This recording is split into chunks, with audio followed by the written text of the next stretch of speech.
All right, what's up, everybody? This is John from WANT EDM, and we are with the illustrious Ravenscoon live at Coconino Campout, and we are talking about his most recent release, That's So Waven Volume 1. Hey, what's up, y'all? How you doing? I'm doing good. Nice Awesome. to be out here. It's beautiful. Yes, yes. Gotta love the pines.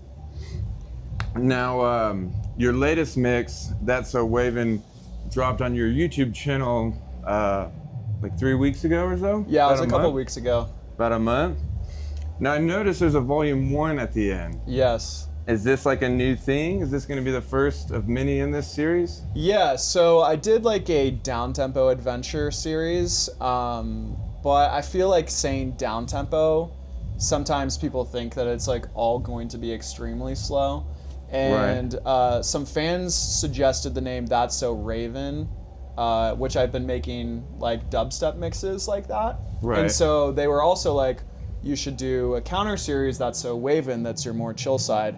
And so I feel like it's just a little bit more playful, because sometimes I feel like I get super serious with my music. So I'm trying to introduce a little bit of like silliness to it as well. But yeah, it'll definitely be more than one. All right. That's what I like to hear. So stay tuned. Yes. So the mix is a little over 2 hours. Yeah. How long have you been working on it before you released it? Yeah, it really depends. Some of the stuff is, you know, sections that I've played in sets for years. Mm-hmm. Some I came up with, a lot of it I came up specifically for it. For that mix. I work pretty quickly though, so sometimes it's just a couple weeks. And that would be really? like a few sections. But like the finalizing is what takes a long time. Right. Because I'll have like the full sketch, but then I'll like listen to it, and it's like 2 hours, so that's a lot of like all the little tedious parts. And I'm like, oh, I don't like that vocal needs to come up, or there needs to be something here. So I think the finishing part is what takes a long time. Cool. Now, those kind of unfamiliar with that body of work, what would you say constitutes a wave set, and how would you personally define it? Yeah, so wave is a genre that's emerged in the past, like, I don't know, 7 or 8 years. It got recognized officially, I think, on Beatport. So it says like trap and wave now, cool. like 2 years ago. And so I would consider it, you know, a mix of like trance leads and like very like emotional melodic stuff, and then like reverby vocals that you might find in like either Witch House or like future garage type music with like trap drums. So it's a newer genre, but for me it's like not just the emotional wave music, it's also like just freeform bass music. So I like to have like more of my experimental stuff in there. Oh, okay, cool. Yeah. Now, I've noticed in the past with your wave sets and some of your mixes, they contain a lot of classic rock elements. Yeah. Where does that stem from? Yeah, so both my parents were like super into classic rock. They were born in the 60s, so they were teenagers in the 1970s. My mom used to follow around Led Zeppelin and, you know, like Ozzy Osbourne and shit like that. So I grew up listening to a lot of that. So it plays a big influence in what I do now as well. Absolutely. So when you're being booked for like a festival or event, how do you determine whether or not to play a more like dubstep heavy set filled with all kinds of bangers, or more like kind of a wavy freeform kind of vibe? Yeah, I think it really depends on the time slot, the festival. Sometimes I change it as I'm playing, like depending on the crowd, vibe. I like to have like outlines of the sets that I'm gonna play, but I do change them on the fly often.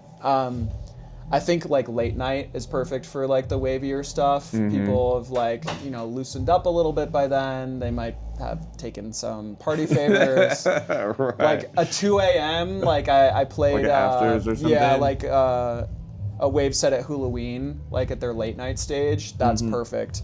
Sometimes playing it to like a 4 p.m. festival crowd is a little bit more difficult.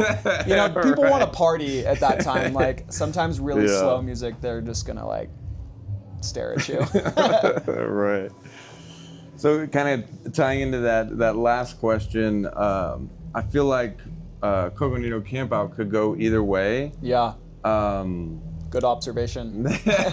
Well, I've been here all day yesterday and today, and it could kind of go either way. Like, who kind of pulls the final trigger on that? Is it kind of like what you just said, like you change it mid-set, or? Yeah, so I have like a couple playlists tonight. I think I'm playing for hour 15, which is nice. I have a little bit of a longer set, which allows me to play more stuff. I'm gonna come out of the gate swinging and like set the tone that's a bit heavier, but I definitely have some wave stuff that I'm gonna play tonight as well. Yeah, sneak it in there. Plus, my set turns into darkness too, so like that'll be the perfect time to like, have the party. I like all my sets to come out of the gates hot. Like boom, I'm here, and then like ease into like it's like a journey, like a roller coaster. You got to go up the big hill before you can like go down. Right. So, do you ever kind of feel pulled in two different directions, like wave versus dubstep, or do you love them both equally? Yeah, I think I love them both equally. Sometimes it's hard because sometimes I'll want to play more of one or the other, and then I'm like, what do I do? Because I want to play both.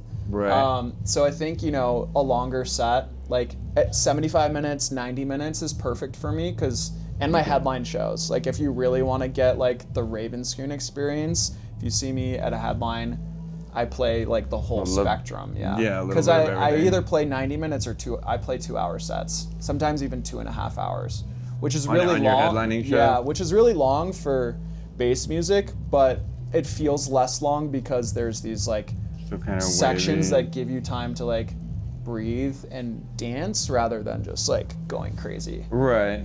The best of both. Yes. Yeah. Absolutely. That's what we love. Lastly, so Wakan dropped their artist lineup list this past week. I know you have something special planned for the mountain. Is there anything you can share? Yeah, so I played a full wave set last year without really announcing it on the main stage, which was fun because people, I don't think, were expecting that. And it was a good, reprieve to a lot of heavy music. I think I'm going to do something similar this year, but I also have a massive, secret, awesome present for people that like the bangers. So they're going to get like something that's never happened before. I can't say anything more than that, but it's going to be insane. Yeah, I'm really excited. Awesome. People will get the best of both. Yes. Now, is there anything else you want to share with our audience, or any last words? Yeah, so I have a bunch of really cool events. Most of them haven't been announced yet. I'm doing a bunch of festivals. I'm working on another New Year's event that's in the works. Something for Atlanta, and then the biggest show that I've ever done next year. I can't talk about it just yet, but, but it's coming. It's coming, there's the announcement's sooner than I even expected, so people won't have to wait that long for it. Okay, cool. Yeah, so stay locked in. And thanks for the interview. It's been awesome chatting. Oh, awesome. Yes. And make sure y'all follow Ravenscoon across all socials. And we are out. Peace. Sweet.